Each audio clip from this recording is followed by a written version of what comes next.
It is deep past midnight when the quiet of the house breaks into a murmur of uneasy air. The mother wakes to a sound that doesn't belong, something too soft to be danger, too familiar to be ignored. Bare feet on cold floor, heartbeat quickening, she moves down the dim hallway.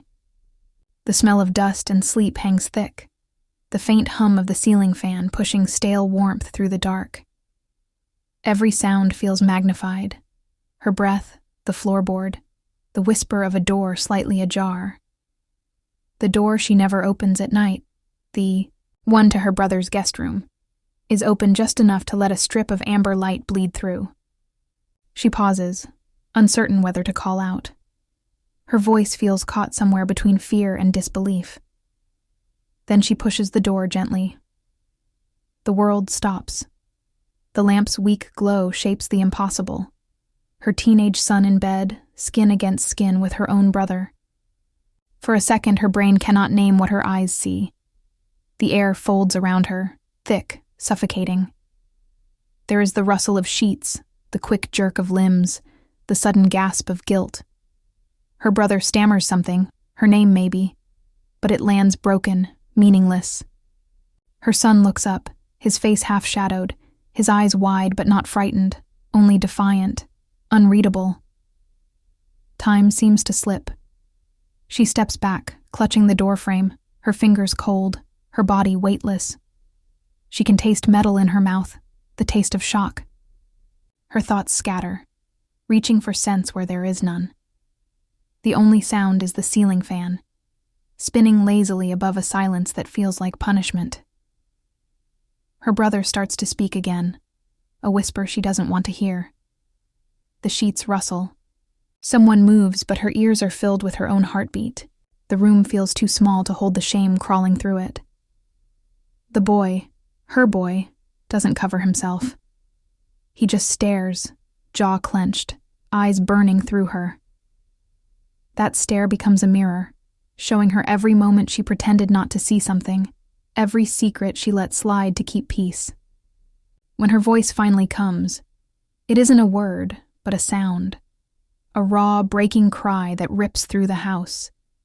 It's the kind of sound that wakes the dead, that summons the living, that tears apart whatever illusion held them together. Doors, open down the hallway, her daughter's frightened voice calling, the echo of footsteps rising. But in that instant, none of it matters.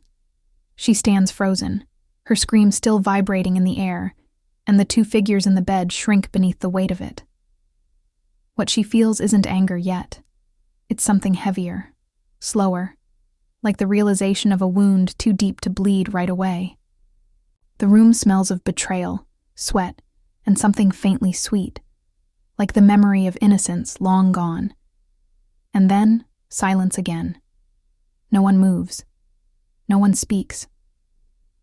The moment hangs there, thick as smoke. Later, she will remember every second of it. The light, the air, the way her own hands trembled.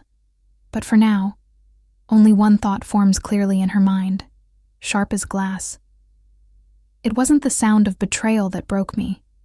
It was the silence that followed. Morning comes too bright, too cruelly normal for what the night had broken. The sunlight pushes through the curtains as if mocking the darkness they all drowned in only hours ago. The mother sits at the kitchen table, still in the same nightgown, hands wrapped around a cold cup of tea she hasn't touched. The house is silent, except for the clock ticking on the wall. Each tick another reminder that time hasn't stopped, even though everything else has. Her brother sits across from her, his face pale, eyes red-rimmed from either crying or sleeplessness. He speaks softly, words trembling with desperation. "It's not what it looked like," he says again, the same sentence he has repeated since dawn. He tries to explain, says the boy was upset, drunk maybe, that he was trying to calm him down, that the situation was misunderstood. Every word sounds rehearsed, as if he's trying to convince himself more than her. She listens, staring into the tea, seeing instead the blur of last night's image burned into her mind. Her brother's voice becomes distant, like static. The room feels too small, too filled with ghosts. She doesn't answer. She doesn't believe. But she also doesn't want to believe. Truth and denial wrestle inside her, neither winning. The boy sits at the far end of the table, silent. His eyes are swollen from not sleeping, but there is no apology in them. He keeps his head down, picking at the edge of his sleeve, jaw tight. When his uncle speaks, his expression flickers, a mix of disgust and something unreadable.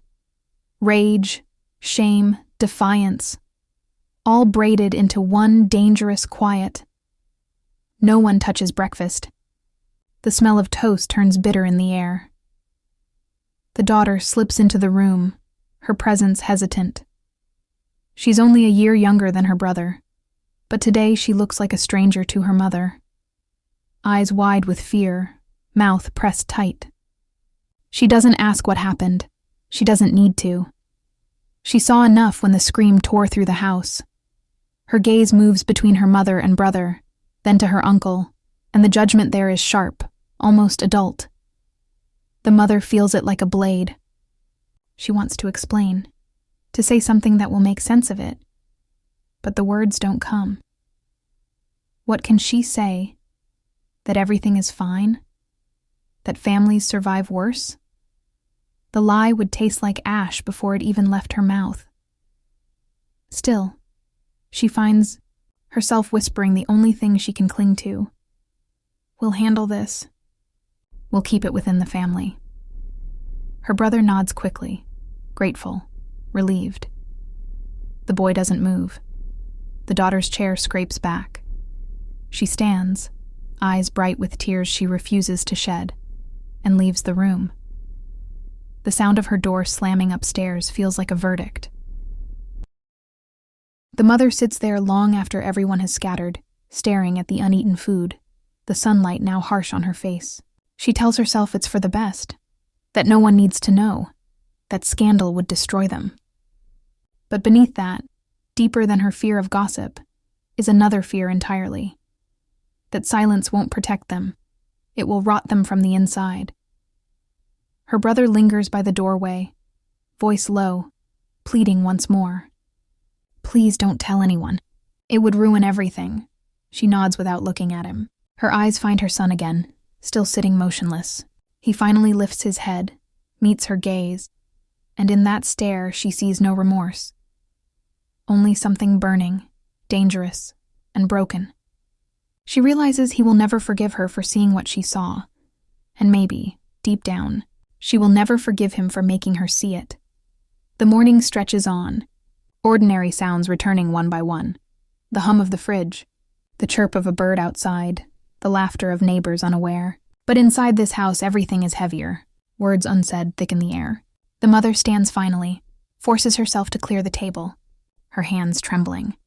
As she washes the untouched dishes, she catches her reflection in the kitchen window. Tired eyes, hollow face, the faint tremor of someone trying to hold together a life already splitting at the seams. The world outside moves on, bright and open, while her house becomes a vault for secrets too heavy to bear. She whispers, to no one and to everyone, it's better this way. But even as she says it, she knows, it's a lie that will cost them all. The decision is made quietly, like most cruel things in families are. No shouting, no ceremony. Only a short conversation in the living room, where sunlight slants through dusty curtains and no one meets anyone's eyes. The mother says it will be good for him, that a change of place might help him reflect.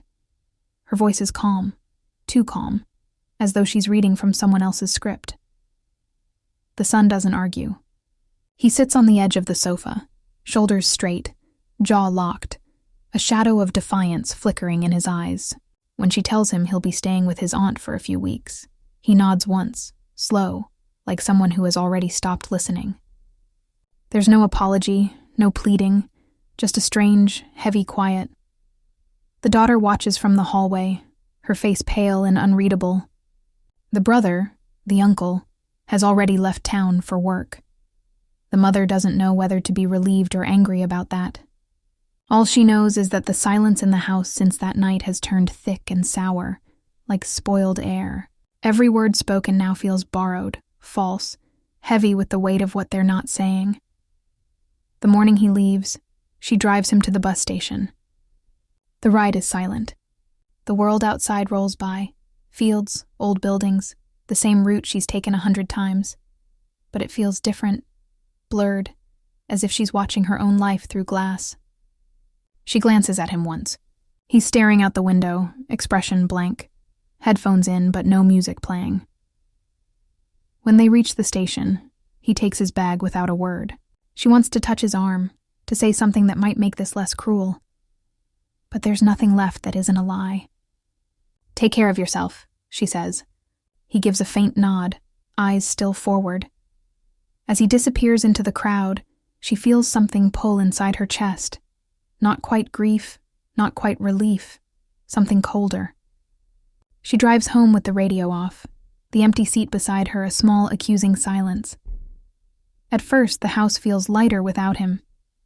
There's less tension, fewer footsteps echoing down the hall. The daughter seems calmer, though she doesn't speak much either. Days stretch into weeks, and life pretends to return to normal. But at night, when the house goes still, the mother feels the weight of it all pressing back. The quiet is not peace, it's decay. The texts start after the first week. The daughter's phone lights up at odd hours. She hides the screen when her mother walks in. Once, the mother catches a glimpse, a message from her son. "You think she believes you?" Another later. "You'll see what silence does to her." The daughter deletes them quickly, pretending nothing's wrong, but her hands tremble when she eats, and her laughter, when it comes, sounds hollow. A letter arrives next, addressed to the mother. The handwriting is sharp, deliberate. He thanks her for the lesson, says he understands what punishment means. There's no apology, only a strange, eerie calm in his words. He writes that the aunt's house is too quiet, that silence makes people honest. She reads it twice and burns it in the sink, watching the paper curl into ash. Days pass. She catches her daughter whispering into her phone one night, crying softly. When asked, the girl insists it's nothing, just a friend. But the mother knows that tone, the mix of fear and loyalty. She doesn't press, maybe because she's afraid of what pressing will uncover. The garden starts to wither. Plants she once cared for turn brown at the edges. The air feels damp and heavy. Even the walls seem to hold their breath. She tries to cook, to clean, to distract herself with noise, but everything echoes strangely in the empty rooms. One evening, she finds her daughter sitting on the porch steps, phone in hand, face blank. The girl looks up and says quietly, "He says he's coming home soon." Then she stands and walks inside without waiting for an answer. The mother stays there, staring at the dark horizon. The air smells of rain, but the clouds refuse to break. Somewhere in the distance, a dog barks, a lonely, hollow sound that dies quickly. She realizes the punishment she gave was never really for him. It was for herself, a way to control the story, to believe silence could contain what she didn't want to face. But silence is not a boundary. It's a slow rot. And now, as the night creeps back into the house, she feels it spreading again, unseen, unstoppable, waiting for its next breath of truth to feed on. The first thing she notices when he returns is the quiet. Not the stillness of the house, but the silence inside him. Deliberate, heavy, controlled. Months have passed, yet the moment he steps through the door, the air seems to shift again, pulling tight around them. He's taller somehow, sharper in the way he moves, his expression unreadable. The boy she sent away is gone. What stands before her feels like a stranger wearing her son's face. He doesn't hug her. He doesn't even offer a greeting beyond a flat "Hi." His eyes skim past her as though she's part of the furniture. The aunt had said in her calls that he was quiet but polite, that he kept to himself. The mother had wanted to believe that meant healing. Now she sees it meant something else. Withdrawal, coldness, calculation. The daughter is the first to speak. "You're back early." Her tone is neither warm nor curious, only wary. The two siblings look at each other, and for a brief, uncomfortable second, it feels like the rest of the world doesn't exist. Something passes between them, a current she can't decipher. Then the girl walks away, her footsteps sharp against the floorboards. That evening, the family pretends at normalcy. Dinner is set. The television hums quietly in the background. He eats in silence, knife and fork moving with mechanical precision. The daughter, across the table, watches him like she's waiting for him to say something he won't.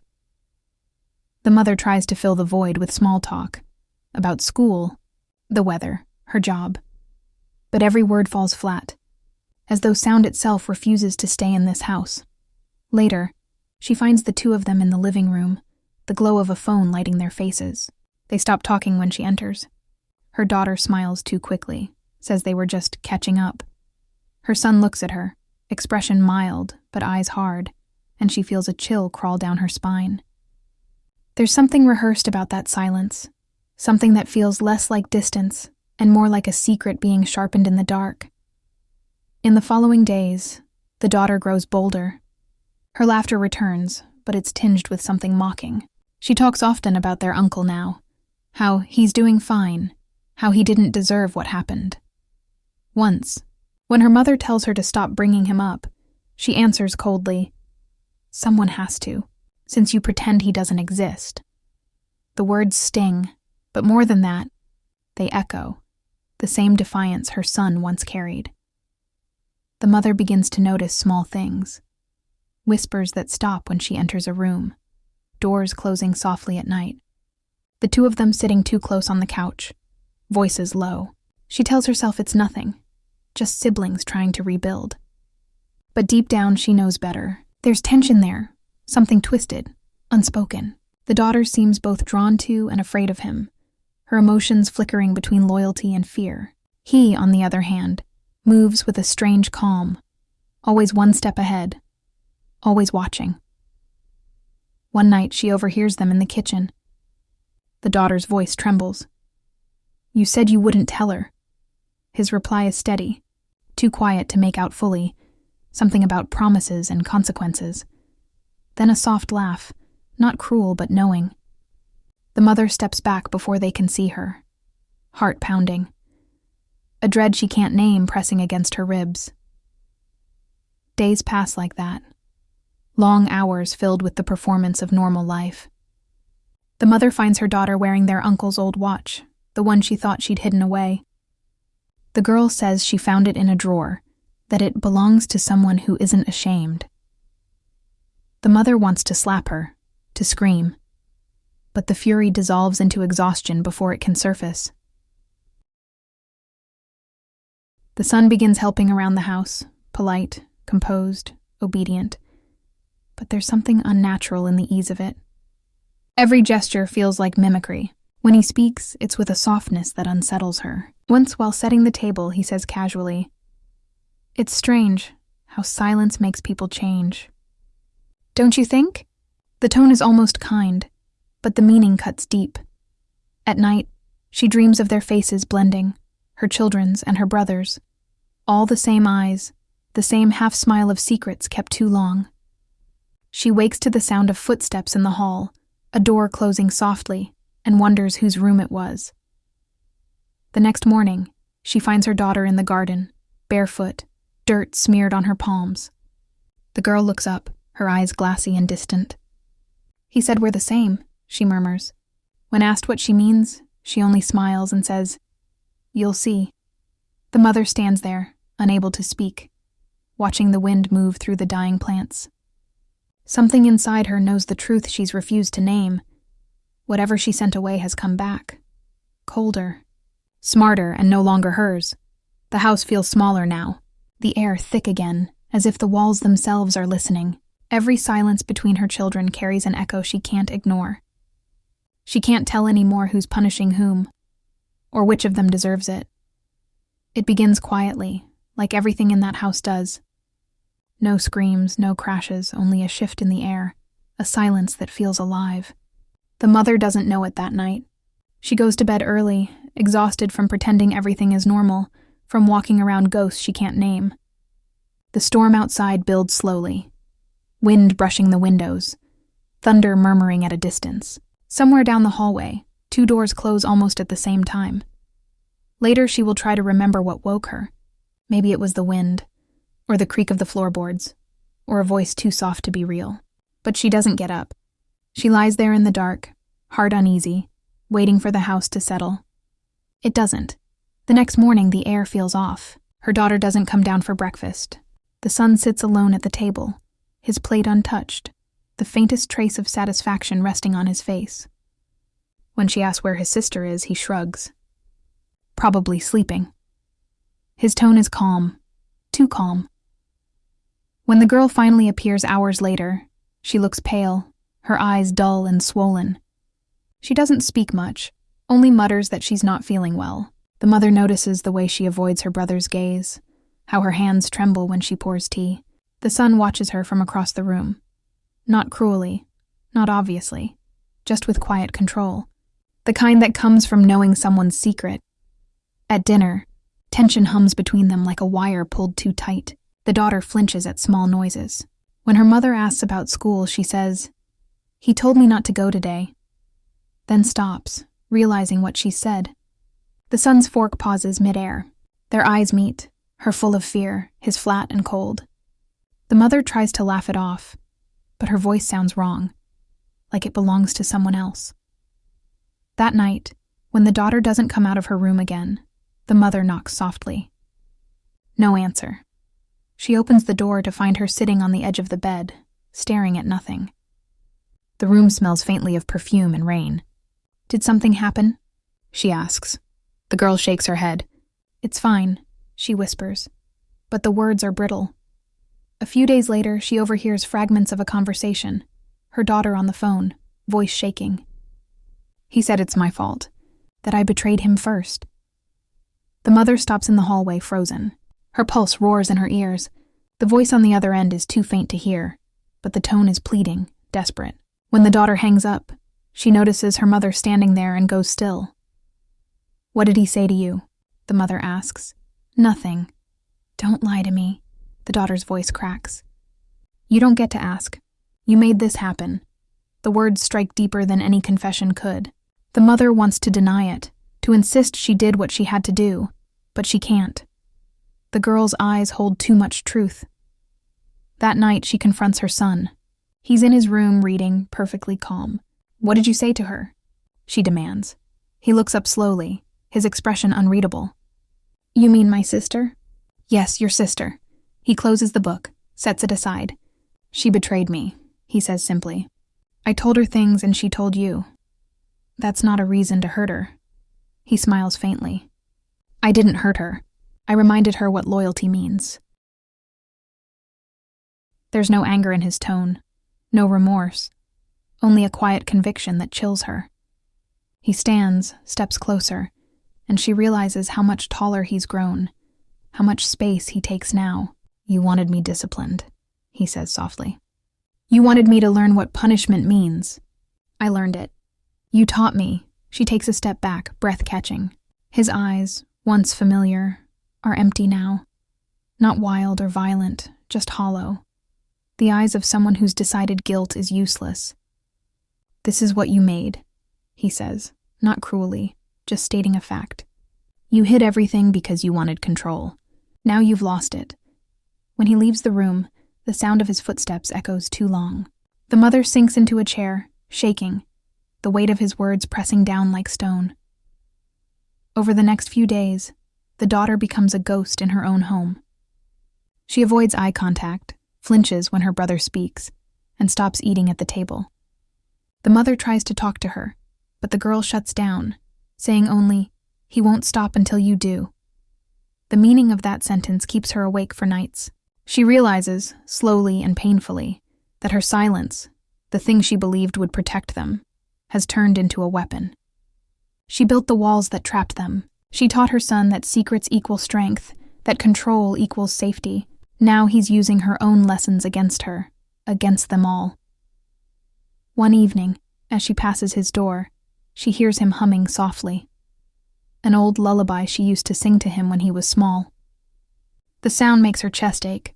It's beautiful, almost tender, but underneath it, there's something wrong, something that feels like mockery or warning. In that moment, she understands. Punishment has reversed itself. What she once imposed to maintain order has become his tool for revenge. The son she tried to discipline has learned too well how power hides behind calm voices and closed doors. She goes to her room, sits on the edge of her bed, and stares into the dark.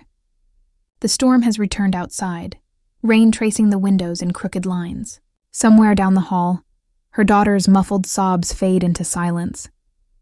And in that silence, for the first time, the mother feels true fear, not of scandal, not of judgment, but of the thing she created in her own image. Guilt curls around her like smoke. It isn't sharp anymore. It's slow, suffocating. The circle is closing and she knows it. Everything she buried is clawing its way back, whispering the same truth again and again. That silence doesn't protect. It corrupts. And that monsters aren't born. They're taught. The brother arrives on a late afternoon when the sky can't decide whether to rain. He stands at the door with a small overnight bag and eyes that look older than the months he's been gone. The mother hesitates before opening, heart pounding in a rhythm she recognizes as dread. He doesn't step in until she moves aside. His voice is careful, the way you speak to a wound. "I need to talk," he says. "Please." They sit at the kitchen table as if the last time never happened, as if the house hasn't been gnawed hollow by silence. He keeps his hands flat on the wood like a man trying to show he's not carrying anything dangerous. The mother waits because she refuses to give him mercy in the form of small talk. Finally, he exhales and says it. It wasn't what you thought. The same words, but different now. Stripped of desperation. Heavier with something that might be shame. He called me into the room. He sent a message, said he needed help, said he'd done something stupid, that he was scared. When I went in, he locked the door. He asked me to stay. He was crying or pretending to. He said you didn't understand him, then he took my hand and said he wanted to fix things. Her mouth is dry, and you stayed. I shouldn't have. His knuckles are white. I told him it wasn't right, that we needed to talk to you. He said if I left, he'd hurt himself. He said the only way to prove I cared was to sit with him, to hold him, to listen. He turned the lamp on. He wanted the light. And then he looks up, eyes shining with something jagged. He said, "Now call her." The mother's chair seems to tilt. He wanted me to come. He wanted you to find us, her brother says softly. He kept staring at the door. When you pushed it open, he looked at you the way a magician looks at the moment the trick lands. For a long moment, she can't breathe. She sees again the boy's face in lamplight. How unafraid he was, the stillness of someone who'd already decided the ending. She had written that stillness as guilt. "Maybe it was victory, why?" she whispers, though the answer is already coiling in her chest. "Jealousy," her brother says after a beat. "Power, and something else I don't have a name for. He said you always believed me over him. He wanted to make you choose. He wanted to ruin me because he thought that would fix the way he felt about you." He swallows. "He told me I was the secret you loved more." Across the house, a door moves. A soft hinge, a listening breath. The mother lowers her eyes to the table's scratched surface, throat burning. "You should have told me." "I tried," he says. "You told me not to call again. You said we'd keep it within the family. You closed every door I might have used." He doesn't raise his voice. "The accusation is a thread, not a whip, but it cuts anyway. I'm here because I can't carry it alone anymore." The daughter appears in the kitchen doorway as if she's been summoned by the word, alone. She looks thinner, alert, like a deer at the edge of a clearing. Her gaze travels from her uncle to her mother, then away. "I knew," she says, barely above a whisper. The mother's head snaps up. "What did you say?" The girl steps farther in, spine straight. "I knew he planned it. I didn't stop him." She braids a loose strand of hair around her finger until the tip turns red. "He told me he wanted to expose him. He said it would show you what kind of person your brother really was. I didn't believe it. Not exactly. But I wanted you to hurt. Why? It comes out like a plea. Because you chose silence over me, the girl says. No heat, just a flat ledger of debts. You were so afraid of what people would say. You forgot I was in the house listening. I wanted the truth to explode, even if it burned me. The mother opens her mouth, then closes it. Words feel useless. She sees suddenly and too clearly how each of them has been walking toward this moment with their hands out, blind and certain, waiting to touch something sharp. A shadow passes the threshold. The son stands there, no longer bothering to pretend he wasn't listening. He regards the three of them as though they're actors who missed their cues. So now we're doing confession, he says lightly, almost amused. Finally, the brother rises halfway, then sits again, as if remembering he no longer has the right to stand. The son's gaze flicks to him. You told her your story? Good, mine is simpler. I wanted her to see you for what you are, a thief. You stole the space I should have had with her. He nods at his mother. You kept choosing him. Even when you didn't say his name, you were choosing him. That's not true, she says, and hears the hollowness in it. You taught me, he continues, thoughtful, like a student reciting a lesson. Secrets are stronger than noise. You said families survive by shutting doors, not opening them, so I shut one, and I opened another for you to walk through. The daughter winces. Don't act like you did this for me. He looks at her, gentle, almost brotherly. No, I did it for me, but you used it too. Her chin lifts. I know. There's a tremble there, but it doesn't fall. I wanted to watch the truth break her. I thought if her version of the family died, maybe a better one could live. The brother flinches like someone struck from behind. He stops. I never touched him. I know, the girl says, and it is the only mercy in the room. Silence settles, the heavy kind that announces verdicts. The mother feels each breath as if it were borrowed. Everyone is guilty in a different way, she thinks. The boy for the trap, the brother for staying, the girl for letting it happen, and me for building a house where doors are easier to close than hearts. She stands, palms flat on the table the way her brothers were moments ago. Enough, she says, not loud, but the room hears. We tell the truth now, all of it. Not to the neighbors, not to a priest, here, to each other. And then we decide how to live with the wreckage. The son's mouth curves as if at a private joke. You think truth fixes things? No, she says. I think it stops the rot from spreading. Her eyes find each of them in turn, refusing to look away. It's already inside us, but we don't have to feed it. Outside, the undecided sky finally opens. Rain ticks against the windows, steady and cleansing, and too late. In the soft percussion, they choose their seats and their stories. They begin to speak, not to erase guilt, not to beg forgiveness, but to lay down the weapons they forged from her silence. And though nothing in the room heals, something shifts. A new weight, less poisonous than the old, settles on the table between their hands. It happens on a night that feels stretched thin between storm and stillness. The house has been vibrating with unspoken things for days. Doors close too sharply, footsteps hover outside rooms, and no one eats together anymore. The mother can no longer stand it. She gathers them, her son, her daughter, and the brother who has returned but barely speaks, and demands they sit. The living room smells of rain and dust. A single lamp throws long, warped shadows across their faces. No one wants to begin. Finally, she does. This ends tonight. No more secrets. No more pretending. Her voice is rough from sleeplessness. The son leans back, arms crossed, eyes half-lidded with contempt. You keep saying that, he says softly, but you don't really want truth. You just want to be the one holding it. Stop twisting everything, she snaps. You turned this family into something unrecognizable. He laughs, a low, bitter sound. I turned it into what you built. You think I didn't learn from you? You told us lies can protect people. You taught me that silence keeps us safe. I only did what you taught, to protect the family. Protect? The word breaks from her like glass. You've destroyed it! He stands, calm and deliberate. You were the one who told me to hide the truth about him. He nods toward his uncle. You made me believe that covering sin was love. I just followed your example. The daughter steps forward, trembling, her voice raw. No, you followed your hate. Don't pretend it was about her. She points at their mother, eyes blazing. You both disgust me. You're still protecting the wrong man. Enough, the mother cries, but the dam has broken. The brother stands, his hands raised as if to ward them off. You don't know what you're saying, the daughter's tears flash in the lamplight. You're right, I don't. Because no one here ever tells the truth until it's too late. The room erupts. Words pile over one another. Accusations, sobs, denials. The son shouts that his sister betrayed him, that she deserved his punishment.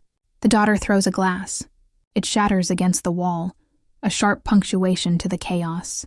The mother grabs her shoulders, but the girl jerks free, screaming. You made him this way. The brother's voice slices through the noise. Stop it, stop all of you. But no one does. The son overturns a chair. The mother slaps her hand against the table, trying to command silence. The air hums with raw emotion, anger, fear, something close to madness. The brother steps between them, face drained. You want truth? He says quietly. Here it is. You all deserve each other. The words hang in the air, more final than any shout. He turns and walks out, the door slamming so hard the walls tremble. The rain outside rushes louder as if swallowing the sound. For a long time, no one moves. The daughter sinks to the floor, sobbing. The son stares at the broken glass, chest heaving but eyes dry. The mother stands in the middle of it all, shaking, her hands empty. When she finally speaks, her voice is barely a whisper. This was supposed to be our reckoning, she says. But all we've done is prove how far gone we are. No one answers. Only the storm remains. Wind against the windows, water running down the glass, the sound of a house trying to wash itself clean of sins that will never come off. The day after the storm, the house looks staged, objects back in place, surfaces clean, the floor swept of glass. It's the performance of order over the memory of chaos. The mother moves through rooms like a visitor. She straightens cushions that no one will sit on, picks up the chair that was knocked over, finds a shard of glass glittering under the sofa and pockets it without knowing why. By afternoon, the rain has thinned to a fine mist, and the light that used to make the living room feel warm now reveals every scratch in the wood.